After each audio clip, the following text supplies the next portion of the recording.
Ini Hamas yang selalu diulang-ulang katanya dibela-bela oleh warga, bukan ini Konoha, warga Konoha ya. Mana tuduhan Islam mengedepankan politik? Kalau memang ajaran Islam dibangun di atas ideologi politik dan kepentingan pribadi, Rasulullah itu tidak mau jadi manusia biasa. Paling kurang dia jadi presiden Arab Saudi ataupun presiden Mekah atau apapun lah. Tapi tidak. Standar seperti Andre Tunggal diterapkan, ya udah. Memang Islam Kristen mengajarkan ngacengan, pelecehan seksual. Mau seperti itu? Mau.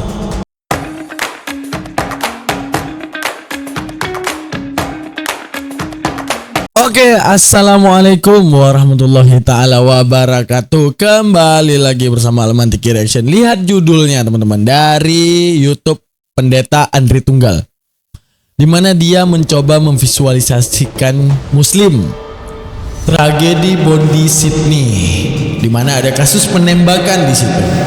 Yang teridentifikasi, nama yang menembaknya adalah Navid, Muslim yang menembak kaum Yahudi. Dengan judul thumbnail yang seperti demikian, manakah Muslim sejati? Karena di sini penggagalan daripada penembakannya dilakukan oleh Ahmed, Muslim yang mencegah penembakan. Tapi teman-teman sekalian, kalian jangan senang dulu. Inilah kafirun-kafirun yang mencoba mencuci otak daripada kaum-kaum awam untuk menggiring opini bahwa inilah ajaran Islam. Jadi kalian harus berhati-hati, karena dia mencoba membawa otak-otak yang awam bahwa agama Islam ini kok gini ya, dikit-dikit kekerasan. Padahal berbicara agama, justru ini berbicara seperorangan yang punya tendensional pribadi yang bahkan di dalam Islam tidak mengajarkan. Oke teman-teman sekalian, sebuah tragedi mengguncang Bondi, Australia. Dan di tengah duka muncul suara lantang dari seorang pendeta yang menyulut bara kontroversi. Siapa lagi kalau bukan Pendeta Andre Tunggal. Dengan penuh keyakinan menggiring opini publik bahwa penembakan brutal itu adalah cerminan daripada ajaran Islam. Tapi benarkah demikian teman-teman sekalian? Itu yang harus kita coba ungkap di sini. Adakah hal itu memang benar seperti demikian, atau hanya fakta kebencian daripada Andre Tunggal menggiring opini kita, sehingga kita terbawa dan termakan seakan-akan Muslim lah yang salah, agamanya yang salah, bukan oknumnya. Inilah hal yang paling bahaya kalau tidak kita tanggapi. Tapi tenang, nanti kita akan iris tipis-tipis, iris kasar-kasar aja, yang nanti kita akan bongkar kitab mereka seakan-akan ajaran kami datang Yesus kosah kasih. Kita bongkar ayat mereka yang isinya seputar kebencian dan permusuhan. Perhatikan. Oke. Di mana dia menggiring opini publik bahwa penembakan brutal itu adalah cerminan daripada ajaran Islam. Tapi benarkah demikian? Di sisi lain, saya sendiri bernama Ustadz Daman, saya tidak mungkin tinggal diam dengan tragedi ini. Saya akan membongkar Bible secara terang-terangan yang nanti kalian akan melihat ayat-ayat yang saya akan tampilkan. Kira-kira bagaimana penjelasan ayat tersebut? Terserah kalian bagaimana menilai. Akan tetapi secara harfiah kita baca, ini ayat sifatnya memusuhi bahkan kepada anggota keluarga sendiri. Video ini bukan untuk mereka yang takut akan kebenaran ya teman-teman ya. Video ini untuk Anda yang berani melihat dua sisi. Karena di menit ketiga ataupun di beberapa menit kemudian akan menyaksikan kutipan-kutipan Bible yang tak pernah dibahas di mimbar gereja. Karena sebagaimana yang kita tahu, di gereja itu ayat-ayat yang dibacakan hanya ayat-ayat pilihan. Kalau ayat-ayat yang tidak mendukung bahkan bahkan menyudutkan Yesus ini nggak pernah dibaca. Menunjukkan apa? Mereka itu kebenaran sepihak, tidak dua pihak. Tidak jujur di balik ayat yang kemudian harus dibacakan. Akan tetapi tidak, faktanya di gereja hanya memilih ayat yang harus dibacakan. Dan teman-teman sekalian, jangan di skip, jangan ditutup, karena di akhir video Anda akan tahu siapa sebenarnya yang sedang memainkan narasi dan siapa yang berani membongkar semuanya. Oke, mari kita simak videonya teman-teman.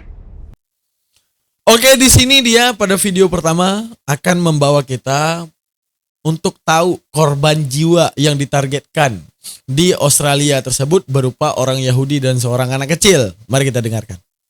Nah, dari korban jiwa yang jatuh, ada 15 korban jiwa dari ideologi. Saya kira tidak berlebihan kalau saya sebut sebagai peristiwa itu ya dilakukan dengan sebuah, karena ada ideologi barbarnya ya, yang memperbolehkan penembakan terhadap warga sipil. Dan salah satu diantaranya adalah seorang anak berusia 10 tahun bernama Matilda yang nyawanya diambil gara-gara ideologi barbar yang dimiliki oleh dua orang itu. Selain Matilda, anak 10 tahun ini, ada seorang rabi namanya Elis Klanger yang juga meninggal dunia gara-gara peristiwa itu. Dan tahukah Anda bahwa Hamas, ya, ini sumbernya saya cek berulang-ulang, dari Al-Aqsa TV, mempublikasikan sebuah pesan untuk merayakan kematian dari Rabi Elis Klanger ini ya. Jadi mereka merayakan peristiwa teror itu karena Rabi Elis Klanger ini meregang nyawa. Ini Hamas yang selalu diulang-ulang katanya dibela-bela oleh warga bukan ini warga Konoha ya. Warga Konoha yang selalu mengeluh-elukan Hamas ya, yang selalu mengatakan ini Hamas ini nah itu. Hamas yang sama adalah Hamas yang merayakan meregangnya nyawa si Rabi ini gitu ya, dan itu disyukurin begitu. Oke, simak daripada judulnya. 15 korban jiwa dari ideologi barbar yang memperoleh ideologi barbar. Ingat, ideologi barbar ini seakan-akan membawa jalur pikir kita. Adanya satu ide dan gagasan yang ditanamkan di hati-hati orang yang menganut agama ini sehingga berani barbar dan brutal. Berarti ujung-ujungnya apa? Kasus ini tidak dimaksudkan kepada oknum, tapi kasus ini dimaksudkan kepada case agama. Mari kita simak kasusnya. Apakah semuanya terjadi karena agama? Kalau bukan, berarti begitu busuknya mulut pendeta ini. Dilansir dari web AustralianBroadcastingCorporation.com, penembakan massal terjadi saat perayaan Hanukkah di Pantai Bondi, Sydney, Australia, Minggu 14/12. Jumlah korban tewas dilaporkan terus bertambah. Insiden yang mengguncang kawasan wisata tersebut kini menewaskan 16 orang. Menurut Kepolisian Negara Bagian New South Wales, salah satu korban tewas dipastikan merupakan anak-anak dengan rentang usia para korban antara 10 hingga 87 tahun. Polisi juga mengonfirmasi bahwa 40 korban lainnya masih menjalani perawatan di rumah sakit. Dalam pernyataan yang disampaikan melalui akun resmi di platform X, Kepolisian New South Wales menyebutkan bahwa informasi lanjutan terkait perkembangan penyelidikan akan diumumkan dalam waktu dekat. Informasi lebih lanjut akan segera disampaikan, tulis Kepolisian New South Wales. Perdana Menteri Negara Bagian New South Wales, Chris Minns, menyebut insiden ini sebagai serangan teror terarah terhadap komunitas Yahudi di Sydney. Di sisi lain, Kementerian Luar Negeri Israel menyatakan bahwa seorang warga negara Israel turut tewas dalam insiden tersebut. Menteri Luar Negeri Israel Gideon Sar mengatakan telah berbicara dengan Menteri Luar Negeri Australia Penny Wong. Polisi sebut pelaku penembakan adalah ayah dan anak. Dua pelaku serangan teror di Pantai Bondi, Sydney, diketahui merupakan ayah dan anak. Hal ini disampaikan oleh Komisaris Kepolisian New South Wales dalam konferensi pers pada Senin 15/12 pagi. Kepala Kepolisian NSW Molanyen mengatakan para pelaku adalah seorang pria berusia 50 tahun dan putranya yang berusia 24 tahun. Polisi memastikan tidak ada tersangka ketiga dalam kasus ini. Lanyen menjelaskan, sang ayah tewas di lokasi kejadian saat insiden penembakan terjadi, sementara anaknya saat ini masih dirawat di rumah sakit dalam kondisi kritis. Nah, penembakan terjadi karena masalah keluarga ternyata. Terbongkar busuknya. Kita lanjutkan videonya. Inilah sang pendeta kita yang luar biasa dengan satirnya menuduh agama tidak oknum. Teman-teman sekalian, bolehkah kita serang balik dengan tragedi penjajahan Indonesia aja yang membawa gospel? Dia cindu ya. Apakah dia tahu derita pribumi yang diinjak batang lehernya, diinjak kehormatannya dengan ajaran yang datang Indonesia membawa gospel yang katanya kosah kasih. Apakah mereka Belanda datang ke sini dengan maksud baik? Tidak, menginjak pribumi. Tapi apakah pertanyaan kita Kristen yang harus kita salahkan? Tidak. Karena kami berpikir setiap agama itu mengajarkan kebaikan. Akan tetapi oknumnya yang mencoba kemudian memasukkan ideologi-ideologi untuk melakukan kekerasan antar umat manusia. Karena agama kalau tidak mengajarkan kebaikan, agama itu nggak laku. Kalian mau beragama kepada satu agama yang isi daripada agama tersebut adalah sifatnya memusuhi, adalah sifatnya menginjak batang leher? Mau? Enggak. Itulah memberi pahaman kenapa Hindu punya penganut, kenapa Buddha punya penganut, kenapa Kristen punya penganut, kenapa Islam punya penganut. Karena apa tadi? Satu hal yang laku apa? Setiap agama mengajarkan perdamaian, mengajarkan kebaikan. Akan tetapi oknum-oknumnya yang salah mendefinisikan agama yang kemudian melakukan permusuhan. Oke, kita lanjut kepada fitnahan dia terhadap Islam. Mari kita simak. Nah, dari tragedi itu untuk mencari celah dan menguatkan argumentasi penggiringan opini terhadap Islam dan fitnahan terhadap Islam, Andre Tunggal tidak henti-hentinya membawa literasi-literasi yang dikarang oleh Kiai Haji Abdurrahman Wahid ataupun yang kita kenal dengan Gus Dur. Nah, di mana dalam ideologi tersebut dua wajah Islam. Ya, seakan-akan dia mau bawa bahwa satu sisi wajah Islam itu mengajarkan kebaikan, satu sisi wajah Islam itu mengajarkan keburukan. Oke, kita terima aja dulu. Mari kita simak penjabarannya, lalu kita jawabkan dan hajar balik. Let's go. Saya mau munculkan kepada Anda satu buku, supaya saya tidak asal ngomong, tidak asal ngecap ya. Satu buku ini menolong kita untuk bisa punya wawasan, baik Anda yang berbeda agama dengan kekristenan. Ini buku judulnya adalah Dua Wajah Islam. Dan kalau Anda perhatikan, salah seorang kontributornya di sini atau kasih pengantar di sini adalah Kiai Haji Abdurrahman Wahid atau yang biasa kita kenal dengan almarhum Gus Dur, yang saya rasa kita sebagai orang Kristen sangat respect terhadap beliau ya. Di dalam buku ini dikatakan ada dua buah ekspresi Islam yang sangat berbeda dalam realitas sosiopolitik di zaman modern. Yang pertama, Islam itu sebagai agama yang diklaim sebagai agama damai, agama yang spiritualistik begitu. Ingat, diklaim, arti diklaim berarti kan ada jalur pikir sampingnya bahwa kenyataannya tidak seperti itu. Kan itu maksud Andre Tunggal. Oke, kita sabar aja dulu. Nantikan aja dulu. Jadi Islam itu ajaran iman, ibadah, akhlak. Dan saya kira orang yang mengatakan demikian sah-sah saja untuk menyebut Islam itu akhlak begitu ya. Akhlaknya mesti baik, akhlaknya mesti baik. Dan saya berjumpa kok dengan orang-orang Muslim yang berusaha dengan sangat gigih untuk menjaga akhlaknya. Ya bersyukur, itu hal yang baik. Ada Islam itu disebutkan sebagai agama yang damai karena menekankan keadilan, kasih sayang, dan koeksistensi. Koeksistensi ini maksudnya keberagaman ya, bisa berdampingan berbeda agama. Ya, itu menurut saya juga baik begitu. Dan ada, banyak gak? Banyak juga. Islam yang diajarkan untuk hidup berdampingan dalam bangsa negara atau bangsa yang modern. Jadi bukan ekspansif ya. Jadi bukan ekspansif untuk kemudian nyaplokin bangsa yang lain, nyaplokin negara lain, nyaplokin daerah bangsa lain begitu, di darderdor begitu. Jadi terjadi nggak ya? Terjadi pada ISIS. Tapi Anda jangan salah. Ada orang yang kemudian mengatakan, oh ISIS bukan Islam, ISIS bukan Islam. Di dalam buku Dua Wajah Islam ini, Islam yang sama adalah Islam yang juga punya wajah yang lain. Ini bukan saya ngomong ya, buku ini yang ngomong. Di dalam buku ini dikatakan Islam itu sebagai ideologi politik dan alat kekuasaan. Jadi Islam itu dipolitisasi menjadi proyek negara, hukum, dan kekuasaan. Islam itu muncul dalam bentuk Islamisme, jihadisme, dan khilafahisme. Jadi kalau Anda pernah dengar, oh pokoknya sering disebut jihad. Jihad itu adalah upaya yang dari awalnya atau dari munculnya itu berawal dari upaya pembelaan dan peperangan. Itu tidak bisa Anda sangkal, begitu ya. Jadi jihadisme dan juga khilafahisme. Jadi kalau Anda suka dengar orang yang suka bilang khilafah. Oh khilafah itu adil, khilafah ini. Itu adalah model Islam yang menurut buku tadi dikatakan Islam itu ideologi politik dan kekuasaan.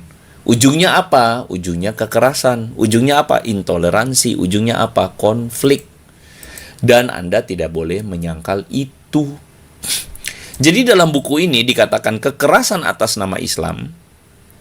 Karena orang selalu bilang, oh yang keras, yang itu bukan Islam, bukan Islam. Nah, saya ulang ya. Buku ini mengatakan kekerasan itu. Buku ini dari Kiai Haji Abdurrahman Wahid ataupun Gus Dur mengatakan kekerasan atas nama Islam bukan penyimpangan kecil, melainkan produk dari tafsir ideologis.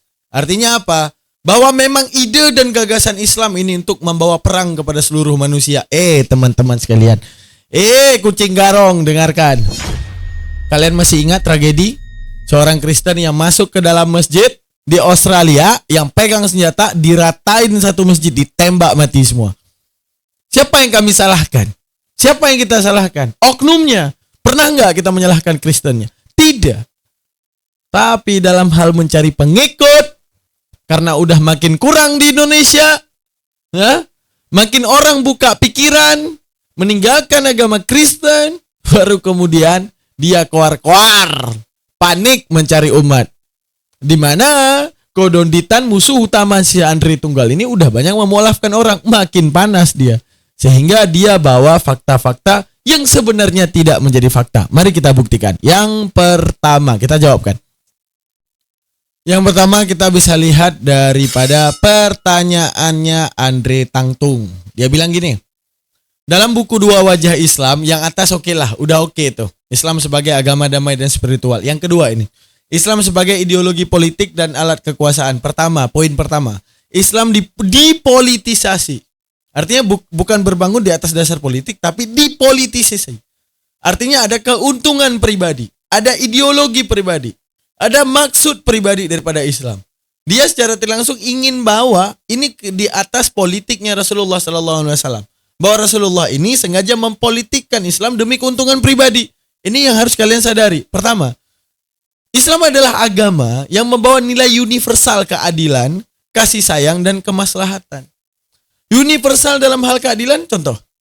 Benar gak di Islam itu membagi yang namanya kafir harbi dan kafir dhimmi? Di mana yang namanya kafir, ada kafir yang harus dikasih sayang, ada kafir yang harus diperangi. Kafir harbi adalah kafir yang berpotensi menyerang dan menghancurkan Islam. Ya wajar dong, diserang, masa kita diam aja? Kalau kita diserang, ya kita serang balik.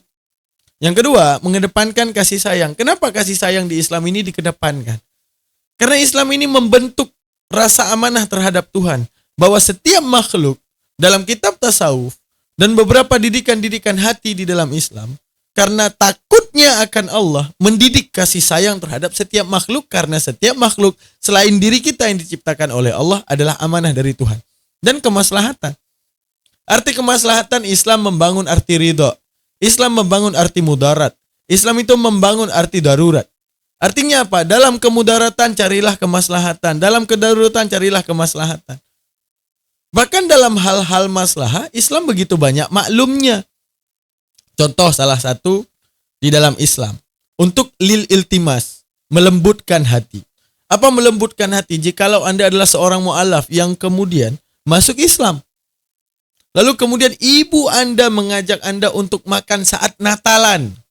Bagaimana Islam membangun rasa malu? Ikut dan temani dia. Tapi jangan niatkan kalau itu untuk Natalan. Niatkan untuk makan bersama. Bukan untuk memeriahkan. Artinya apa? Lil iltimas. Jangan putuskan tali keluargamu. Tidak seperti Matius 10:36. Matius 10:36 kalian buka sendiri. Apa isinya? Dan musuhmu adalah seisi rumahmu. Yesus bilang. Mulai daripada Matius 10:19, daripada Matius 10, mulai daripada 30 itu, dikatakan bahwa Yesus datang untuk memisahkan anak daripada ibunya, anak daripada bapaknya, menantu daripada mertuanya, dan musuhnya adalah orang di sekeliling rumahnya. Baca Matius 10:36. Ini yang namanya kebencian. Tapi kalau dalam Islam ada yang namanya proses iltimas. Jangan putuskan tali hubunganmu dengan keluargamu, sekalipun dia tidak berasal dari agama yang sama. Cukup beriltimas, cukup melembutkan hati mereka. Artinya Islam mengedepankan kemaslahatan demi yang namanya kasih sayang antar umat beragama. Akan tetapi orang-orang yang kemudian tidak paham akan hal ini menyelewengkan seakan-akan yang namanya kafir itu semua harus dibasmi. Tanpa ada yang namanya kafir dhimmi, tanpa ada yang namanya kafir harbi. Ini bukan kesalahan Rasulullah. Ini kesalahan orang yang tidak mau tahu tentang Islam itu bagaimana dan bagaimana cara Islam menghargai orang yang tidak menyembah Allah sekalipun. Dan Allah sendiri mengajarkan konsep Rahman dan Rahim, bahwa sekalipun ada manusia tidak menyembah Allah, Allah masih sangat mencintainya. Tuduhan bahwa Islam hanya proyek politik mengabaikan fakta bahwa ajaran Islam itu telah hidup jauh sebelum berdirinya negara modern. Pertama ya, saat dia menuduh bahwa Islam itu hanyalah proyek politik, apakah dia mengabaikan fakta bahwa ajaran Islam telah hidup jauh sebelum berdirinya negara modern? Sejak era Rasulullah, mana politiknya? Di mana politiknya? Kalau politik demi kepentingan pribadi, kita akan melihat Rasulullah duduk di atas tahta. Melihat Rasulullah diagungkan dan mencari kehormatan. Sedangkan dalam hidup Rasulullah, bagaimana kemudian Rasulullah dihinakan, diludahi, bahkan dilempari batu? Pernahkah Rasulullah marah? Tidak. Rasulullah maslahah. Memberikan bagaimana iltimas melembutkan hati mereka. Agar kemudian bisa tahu bahwa ini adalah utusan Tuhan, sejauh apapun dia dizolimi oleh manusianya, dia selalu berkasih sayang di antara umat manusia. Mana yang dikatakan ideologi politik? Oh, ada Islam sekarang mengedepankan membawa agama demi kemenangan politik. Apakah itu Islam? Apakah itu memang dasar ajaran Islam? Tidak. Tapi mereka karena haus akan kekuasaan, karena mereka haus akan isi perut, itulah yang membuat mereka membawa KTP Islam dan merusaknya dari dalam dengan tingkah laku mereka. Sekarang buka skala yang luas. Kalau kamu melihat pemimpin Indonesia yang nyatanya Islam melakukan kezaliman terhadap rakyatnya karena kamu tinggal di Indonesia, apakah kamu mengira Amerika yang daripada parlemen-parlemennya itu beragama selain Islam itu kirain udah benar? Enggak benar juga. Dan begitu banyak negara di muka bumi ini yang mayoritasnya bukan Islam juga hancur parlemennya. Jadi buka skala itu harus besar. Mana tuduhan Islam mengedepankan politik? Kalau memang ajaran Islam dibangun di atas ideologi politik dan kepentingan pribadi, Rasulullah itu tidak mau jadi manusia biasa. Paling kurang dia jadi presiden Arab Saudi ataupun presiden Mekah atau apapun lah. Tapi tidak. Rasulullah konsisten menyampaikan wahyu dan kebenaran tersebut. Tepuk tangan buat Rasulullah. Yang kedua, muncul dalam bentuk Islamisme, jihadisme, dan khilafahisme. Itu kata dia. Teman-teman, dalam sejarah juga, sejarah Islam utamanya, Islam memang pernah menjadi dasar peradaban dan pemerintahan era setelah Rasulullah. Ada yang namanya khilafah, ada kesultanan, ataupun kerajaan Islam. Tapi relevansinya apa, teman-teman? Sekarang gini, kalian menjabarkan satu organisasi demi kemaslahatan umat manusia, di mana kalian melawan rezim, di mana kalian melawan kezoliman yang telah dilakukan satu oknum ataupun banyaknya oknum dengan membangun komunitas baru. Lalu saat kalian membangun komunitas, kalian pasti mengatur sistemnya. Kalian pasti mengatur mekanismenya.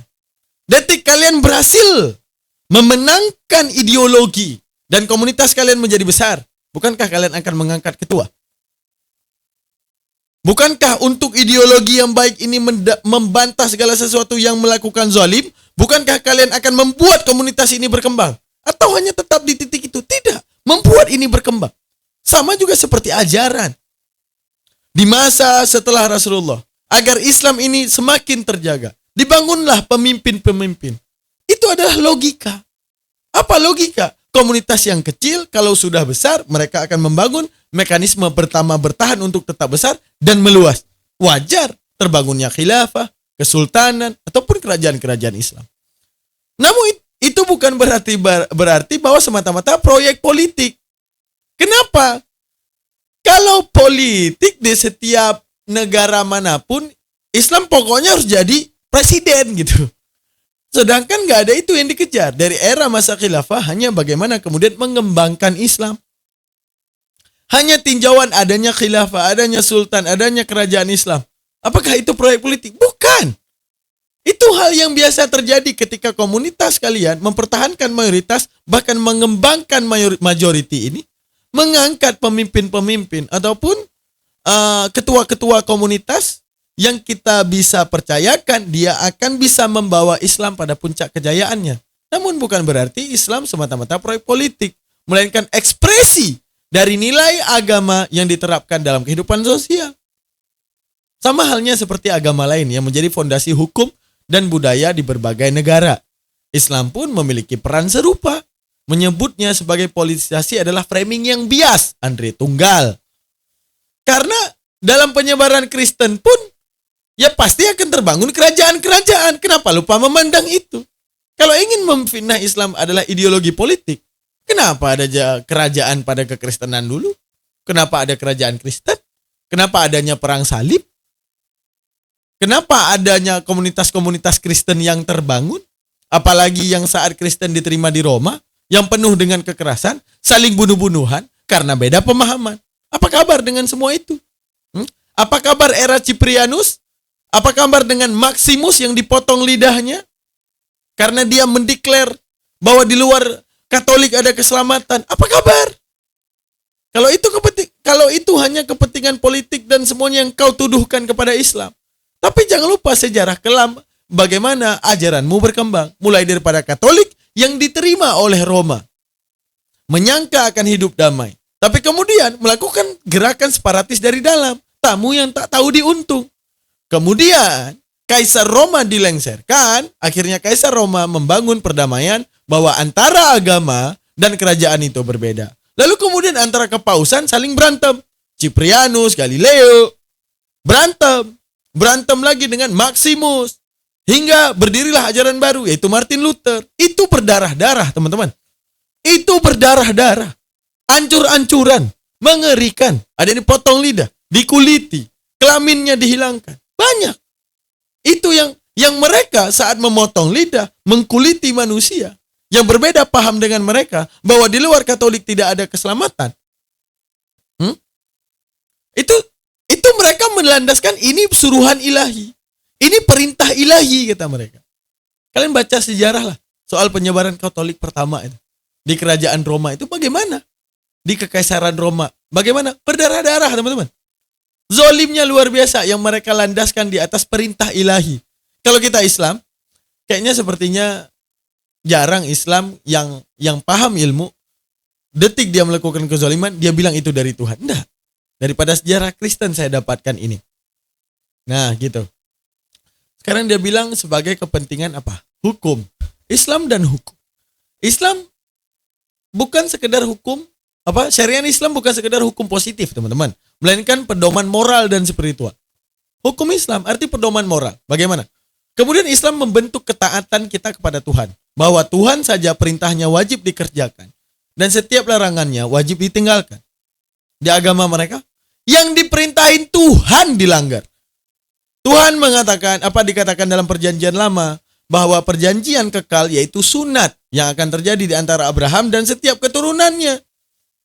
Apa kata Yesus? Bahwa satu iota daripada hukum Taurat tidak pernah batal. Akan tetapi, seseorang yang kemudian mengaku dirinya taubat mengubahnya dari dalam.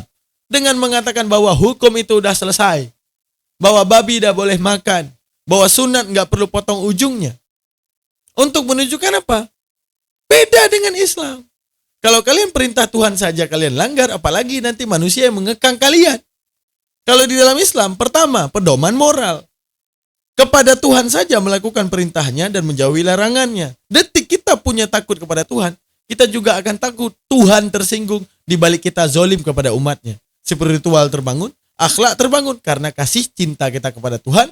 Karena kita sendiri yang membackup diri kita untuk selalu taat kepada Tuhan. Luar biasa Islam, teman-teman. Selanjutnya, banyak prinsip-prinsip hukum modern di dalam Islam, keadilan, perlindungan hak, larangan diskriminasi, memiliki akar daripada ajaran Islam. Contoh, di dalam dalam Kristen, apabila seseorang telah dipersatukan Tuhan, haram diceraikan oleh manusia. Terus mereka banyak nggak yang cerai? Kristen di muka bumi ini banyak cerai juga. Katanya satu seumur hidup. Terus memandang Islam, ajaran apa ini mengajarkan cerai? Tapi mereka cerai.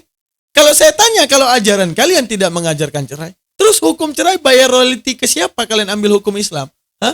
Adanya cerai. Bahkan saya tanya, Kristen itu boleh cerai dengan cara apa? Apabila berzina. Nah ini lebih konyol. Apa yang lebih konyol? Saat kita tidak bisa cerai dengan istri kita karena kurang ajarnya dia, apa yang akan kita pilih? Mending gua zina biar bisa cerai. Ini goblok. Ini hancur. Karena tapi dalam Islam semua lengkap. Perlindungan hak, contoh, hak perbudakan akhirnya dihilangkan perbudakan. Berbicara keadilan. Bagaimana Rasulullah merunutkan kafir yang terbagi dua, zimmi dan harbi. Antara umat beragama, apabila dia zimmi, maka lindungilah dia. Larangan diskriminasi. Begitu banyak dalil-dalil daripada Rasulullah, haram menghina sesembahan orang lain dan semuanya. Banyak. Terus, menyebut penerapan nilai Islam dalam hukum sebagai proyek kekuasaan justru menutup mata terhadap kontribusi Islam dalam membangun etika hukum universal. Ini adalah fitnahan belaka. Karena faktor kebencian yang tadi, teman-teman. Jadi kesimpulannya, teman-teman, Islam bukan proyek negara, melainkan agama yang hidup dalam hati umatnya. Yang semua perintah dan larangannya kami akan mengerjakan jika itu perintah, kami akan meninggalkan apabila itu larangan. Bukan seperti kalian. Elohim mengatakan, yang makan daging babi akan dimusnahkan. Kalian berani bantah, wah Tuhan udah bolehin ini. Ini fitnahan yang kecil. Terus, jika ada pihak yang menggunakan Islam untuk kepentingan politik sempit, itu bukan kesalahan Islam. Buka mata. Sama seperti halnya di negara-negara Kristen yang kemudian mereka melakukan hal yang sama. Kezoliman terhadap antar sesamanya.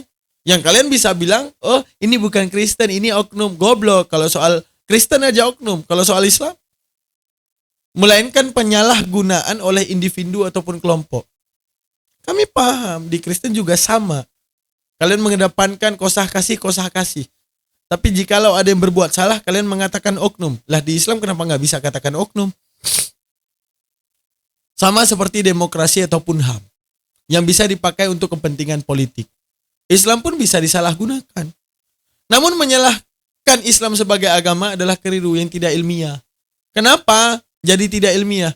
Ya karena kalau kamu meninjau agama Islam, dan kamu belajar tentang Islam, dan kamu tahu bahwa setiap tuduhanmu terjadi karena kebodohanmu, yang tidak memahami Islam ini adalah ajaran yang membawa ke arah mana.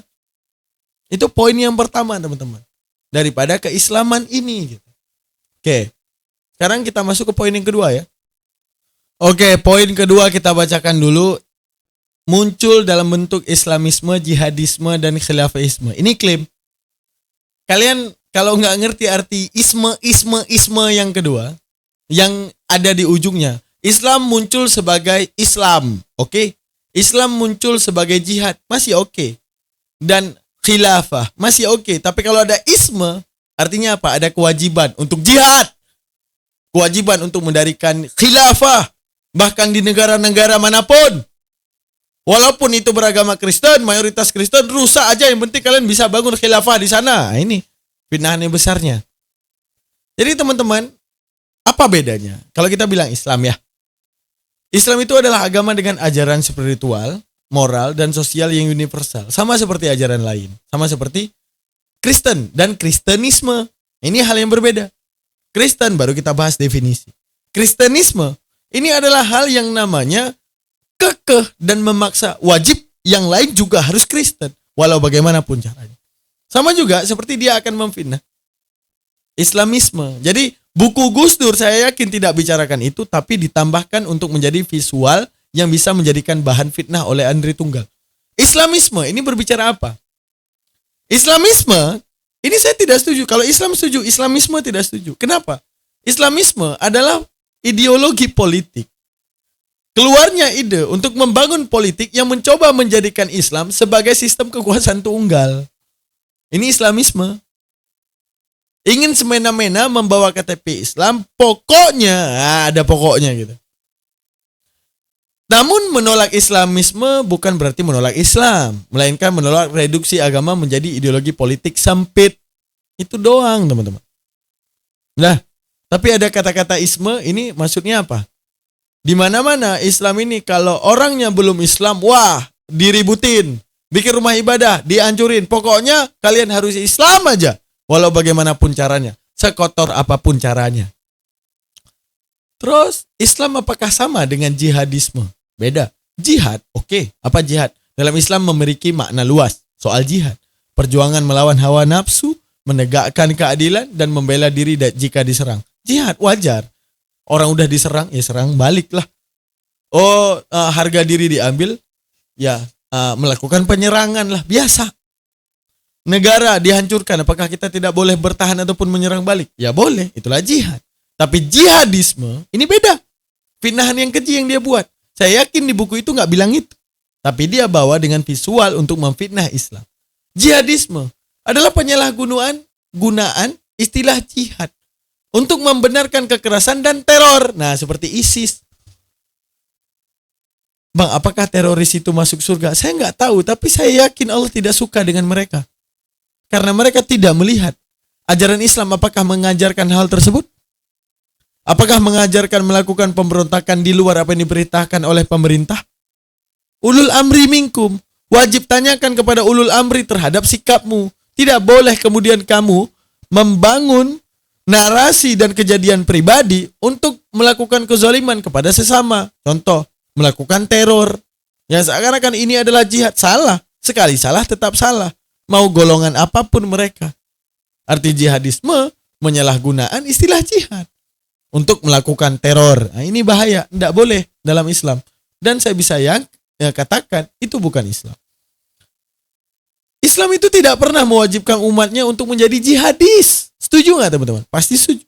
Yang diwajibkan adalah berbuat baik, menegakkan keadilan, dan menjaga kedamaian kan? Terus selanjutnya, khilafah. Khilafah ataupun kita bilang pemimpin. Ini wajar terjadi. Wajar. Kenapa khilafah ini wajar terjadi? Yang namanya punya wilayah. Yang namanya punya setiap orang itu mempertahankan majority agar tidak menjadi minor dan menekan minor agar tidak menjadi major. Karena kekhawatiran yang tadi, detik jadi mayoritas nanti berlaku seenaknya. Ya udah, yang udah mayoritas wajar bertahan menjadi mayoritas. Paham ya? Nah, khilafah dalam sejarah adalah satu bentuk pemerintahan yang pernah ada. Bukan satu-satunya model yang diwajibkan. Paham di sini maksudnya? Jadi ada pemerintahan, kita ada presiden, ada sultan, ada perdana menteri. Nah, ada model nih khilafah. Islam ini wajib khilafah. Arti wajib khilafah, harus model khilafah. Sedangkan kita melihat khilafah itu modelnya demokrasi juga, ditunjuk. Daripada majelis. Majelis berumbuk, ditunjuk satu orang. Demokrasi juga. Namun khilafahisme bahaya. Apa khilafahisme? Adalah ideologi yang menganggap hanya sistem khilafah yang sah, menolak bentuk negara lain. Nah, ini yang salah. Jadi kata-kata isme ini adalah bentuk pindahan kepada Islam. Kalian harus paham. Khilafahisme bagaimana? Menekan bahwa nggak ada proyek kepemimpinan, mau presiden, mau perdana menteri, mau kaisar agung, mau apapun nggak ada. Yang paling benar khilafahisme. Bahwa Islam mengajarkan wajib kita ini menentang pemerintah kalau ajaran pemerintah tidak sesuai dengan khilafahisme. Ini fitnahan yang keji daripada Andri Tunggal. Selanjutnya, Islam tidak mewajibkan untuk mendirikan khilafah. Yang diwajibkan adalah menegakkan nilai keadilan, amanah, kesejahteraan, dan sistem apapun. Yang penting taat kepada ulul amri. Siapa ulul amri? Adalah pemimpin-pemimpin daripada kalian semua. Menolak, kita wajib menolak kalau diberikan paham Islamisme, no. Jihadisme, no. Khilafahisme, no. Maksudnya bagaimana? Islam, yes. Jihad, yes. Khilafah, yes. Paham dari sini kata-kata saya? Khilafahisme wajib dengan sistem khilafah. Nggak boleh pemerintahan lain sehingga kita menentang pemerintah. Salah. Jihadisme wajib kita berperang, melihat kemungkaran, melihat orang kafir, bunuh di tempat. Salah. Islamisme, selama dia masih beragama di luar Islam, datang setiap hari, Islamkan dia. Salah. Ini perilaku yang salah. Justru penolakan ini menjaga kemurnian Islam sebagai agama, teman-teman ya. Bukan ideologi politik. Nah, Islam adalah rahmatan lil alamin. Dan satu lagi, poin terakhir. poin fitnahan terhadap Islam yang di dalam buku tersebut dia bacakan. Dan saya yakin buku tersebut bahkan tidak menyebutkan hal ini. Tapi ini tambahan untuk membangun visual kepada muslim awam bahwa Islam ini begitu buruk. Pertama, bukankah kita melihat pertama Islam mensifati dirinya dengan apa? Bahwa secara eksplisit Islam menyebut dirinya sebagai rahmatul alamin, rahmat dan berkasih sayang kepada seluruh alam. Yang kedua, kekerasan yang dilakukan atas nama Islam bukanlah ajaran Islam. Kita harus ngerti maksud oknum. Kayak misalnya kasus di Vatikan, begitu banyak pelecehan seksual. Apakah kita bilang Kristen yang salah? Tidak. Oknum tersebut yang birahi, yang ngacengan. Apakah salah Kristen? Tidak.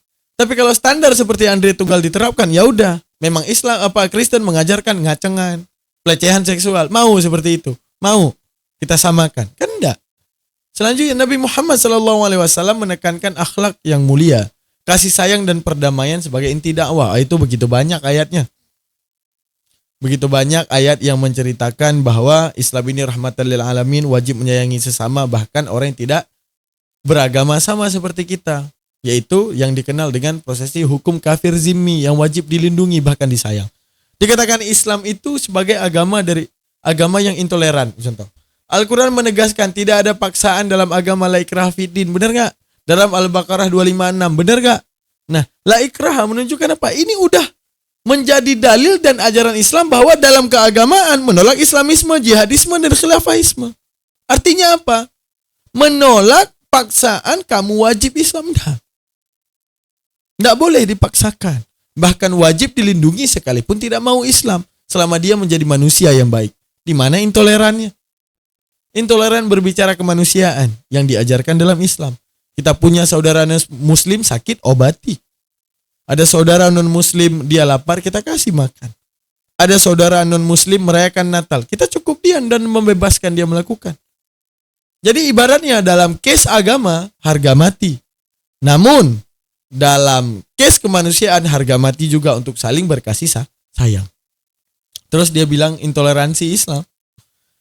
Prinsip ini menunjukkan bahwa Islam menolak pemaksaan pada keyakinan dan menghargai kebebasan agama seperti Al-Baqarah ayat 256. Sejarah Islam mencatat banyak komunitas non-muslim yang hidup damai di bawah pemerintahan Islam dengan hak-hak mereka yang dijamin. Itu udah basi kali, udah banyak kali data di era penyebaran Islam Rasulullah. Begitu ada yang non-muslim bahkan pagan Quraisy yang berdagang beriringan dengan Islam. Tidak pernah yang didiskriminasi oleh Rasulullah. Oke. Terus Islam juga menolak konflik yang tidak adil, teman-teman. Maksudnya apa? Islam membolehkan perang hanya dalam konteks membela diri ataupun melawan penindasan. Mana? Qatilu. Aku diperintahkan an uqatilu, bahwa apabila diperangi aku serangi balik. Kenapa seperti itu kita artikan? Karena qatilu qatala yuqatilu muqatalatan ditulis dengan kata-kata alif musyarakah, artinya jika terjadi sebelah pihak. Kalau kalian nyerang, kami serang balik. Kami bertahan. Bukan menjadi sepihak Islam yang memicu perang, tidak. Perang Badar, Islamnya 300. Kafirnya ada 1000-an lebih. Orang gila 300 mau nyerang 1000-an. Menunjukkan apa? Ceritanya diserang bertahan seadanya. Artinya bukan Islam yang memulai. Belajar lagi De Andre. Bahkan Islam dalam kondisi perang melarang untuk membunuh anak-anak, perempuan, orang tua, dan merusak tempat ibadah. Bagaimana dengan Bani Amalek dalam Kristen? Coba kalian tulis saja di Google, Bani Amalek dalam Kristen. Apa bunyi dalilnya? Tumpaslah mereka yang ada di Amalek. Jangan kau biarkan ada yang tersisa di tempatnya. Itu perintah dari Tuhan. Bunuhlah anak-anaknya, ibu-ibu yang menyusui, binatang-binatang ternaknya. Nah, ini genosida daripada Tuhan langsung. Sampai ke binatang-binatang. Ini lebih parah daripada ajaran Islam. Dan itu ada di kitab Bible. Jadi konflik yang terjadi itu bukan tujuan Islam, melainkan kondisi darurat yang diatur dengan etika ketat. Jadi konflik-konflik misalnya Israel dengan Palestina. Wah, Palestina gempur Israel. Apakah jahat? Enggak, konteksnya perang. Konteks perang ngapain sih? Maunya main PS? Nggak mungkin. Tuduhan ini yang dilakukan oleh Andre Tunggal ini bias dan generalisasi ya. Arti general, pokoknya semua Islam sama. Ini ada faktor kebencian dia. Menyebut Islam sebagai sumber kekerasan adalah generalisasi yang tidak ilmiah, teman-teman, yang disebutkan oleh Andre Tunggal. General. Begitu banyak Islam yang baik tidak melakukan teror dan semuanya. Dia nggak nilai sini. Pokoknya ada satu Islam salah, semua Islam salah. Karena apa? Faktor kebencian. Kekerasan bisa muncul dalam semua agama atau ideologi jika disalahgunakan. Mau agama lu juga sama, Andre Tunggal. Kekerasan selalu bisa muncul kalau disalahgunakan. Menyalahkan Islam atas tindakan segelintir orang itu sama tidak adilnya dengan menyalahkan demokrasi atas perang yang dilakukan di negara demokratis. Paham ya? Oke, teman-teman sekalian. Sekarang kalau kita melihat dalam kitab mereka, ya. Mereka itu di gereja ya ini kita bandingkan. Musuh di Kristen siapa, teman-teman? Oke. Kasihanilah musuhmu dan berdoa untuk mereka. Itu dalam kitab Kristen. Artinya nggak ada musuh di Kristen, bahkan musuh aja jadi dikasihi. Oke. Tapi Matius 10:36 dan musuhmu adalah orang yang seisi rumahmu. Ini ajaran aneh. Kenapa ajaran aneh? Musuh disuruh kasihi, orang rumah disuruh musuhi. Bahkan lanjutan ayatnya, barang siapa tidak membenci ibunya, bapaknya, saudara kandungnya, maka dia tidak menjadi muridku. Disuruh benci. Jelas literally tertulis. Nah, ini ajaran yang lebih aneh. Yang boleh mengedepankan kebencian untuk menjadi murid Yesus. Buka aja 10:36, Matius 10:36. Baca sampai habis. Isinya yaitu perintah untuk membenci keluarga. Itu yang kalian harus tahu. Oke, teman-teman, terima kasih banyak. Setidaknya kita udah jelaskan bahwa begitu banyak sistem cacat logika di sini karena apa? Menggeneralkan. Ini Andre Tunggal ini ibarat kayak cewek yang mengatakan semua cowok sama aja. Akhirnya dia general, semua cowok jahat. Nah, ini salah. Karena begitu banyak juga cowok yang baik. Oke, terima kasih banyak. Jangan lupa subscribe, like, dan komen. Jangan lupa titipkan komentar. Dan selalu berada dalam naungan Panji Rahmatan lil Alamin bersama Islam. Jangan lupa subscribe, like, dan komen. Jangan lupa titipkan komentar. Bye, saya akhiri. Assalamualaikum warahmatullahi taala wabarakatuh.